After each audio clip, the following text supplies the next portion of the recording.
Embracing the momentum from their bloodbath hoax earlier this week, Biden is seasoned on his next manipulation, warping Trump's comments about illegal immigration. And for that, they had to go back to the well. 2016, he called Latinos criminal, drug dealers, and rapists when he came down the escalator. Now he says immigrants are poisoning the blood of our country. You're the reason why, in large part, I beat Donald Trump. Yes. Let's beat him again. Oh, you know, I need you. I need you badly. I need the help. Kamala and I desperately need your help.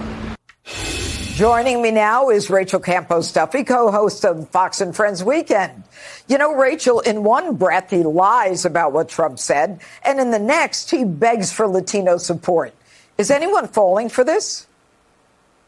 He says, I need you badly. Stay with me. I'm desperate. He sounds like a really bad boyfriend who's been taking you for granted, and he's only noticing you now that you're starting to be interested in the other guy. And I think a lot of Latinos are thinking about the other guy, and they're remembering the good times, right? When they had money, when their wages were higher, when there was less crime, when they could do things with their family. They are also, remembering when you could send your little boy to school and nobody told him that he was actually a girl.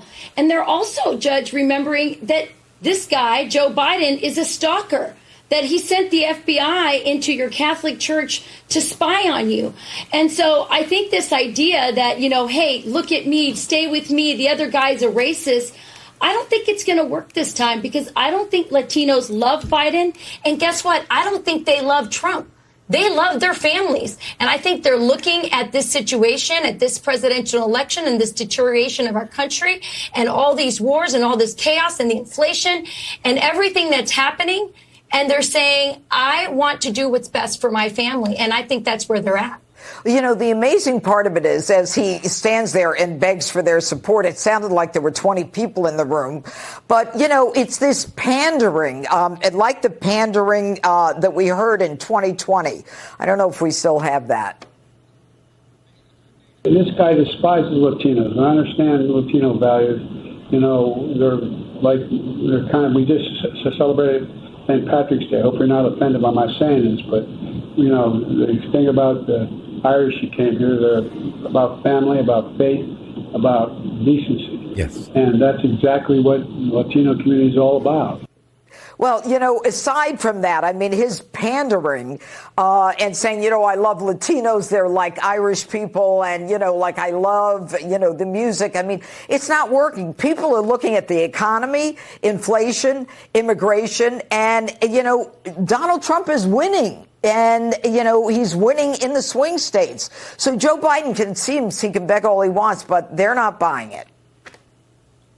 No, they're losing Latinos, and they don't have to lose that many for this to be absolutely devastating for Joe Biden's campaign. But they're losing Latinos for the same reason they're losing auto workers in Michigan. Latinos are working class people. Yeah. And so they're looking at the inflation and the 15 million people who are coming over the border, whatever nationality they are, whether they're Latinos or not, they are a threat to the working class wage. Right. And that is what they're looking at. And that's what they're afraid of. And so, playing Despacito or talking about tacos, none of that's going to work, because times are really bad, and Latinos are feeling it just as hard as every white or Asian or black working class person. They just want to protect their families in the middle of this. Rachel, you're so right. And maybe at some point we'll just talk about what Americans want. Thanks so much for being with us tonight.